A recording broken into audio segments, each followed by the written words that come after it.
네, 신종 코로나 바이러스 확진 환자가 오늘 한 명 늘었습니다. 아산 임시생활시설에 머물고 있는 우한 교민입니다. 네, 이로써 국내 확진자는 모두 24명으로 늘었는데요. 먼저 중앙사고수습본부를 연결해 보겠습니다. 네, 이수민 기자, 오늘 추가된 확진 환자 소식부터 전해주시죠. 네, 오늘 오전 확진 환자가 1명 추가되면서 국내 확진 환자는 모두 24명으로 늘었습니다. 24번째 확진 환자는 28살 남성으로 충남 아산 경찰인재개발원에서 임시 생활 중인 우한 교민입니다. 이 환자는 임시 생활 중 인후통 등 의심 증세를 보여 검사를 시행해보니 양성으로 확인됐고 어젯밤 국립중앙의료원으로 이송돼 격리치료를 받고 있습니다. 이 환자는 먼저 확진 판정을 받은 13번째 환자의 직장 동료로 알려졌는데요.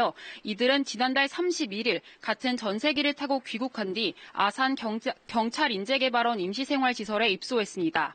24번째 환자 상태는 대체로 안정적이며 인후통 증상을 호소한 것 외에 다른 증상은 없는 것으로 알려졌습니다. 이로써 국내에 귀국한 우한 교민 가운데 확진자가 나온 건 이번이 두 번째입니다. 오늘 오전 9시 기준으로 의사 환자는 1,106명이며 이 가운데 264명은 검사가 진행 중입니다. 네, 그렇게 지금도 200명이 넘는 사람들이 검사를 받고 결과를 기다리고 있는데 신속한 검사를 위한 방안도 나왔다고요? 네, 오늘부터 선별진료소가 설치돼 있는 보건소 124곳에서도 진단검사를 받을 수 있습니다. 중앙사고수습본부는 검사 인력의 훈련과 시설장비 지원을 통해 진단검사를 받을 수 있는 보건소와 민간 의료기관을 확대해 나가겠다고 밝혔습니다. 또 새로운 검사 시약이 승인됐지만 관련 장비와 전문 인력 등이 부족해 하루 3,000건의 검사만 가능하다며 가장 위험성이 큰 집단을 대상으로 우선순위를 평가해 검사 대상을 확대하고 있다고 설명했습니다.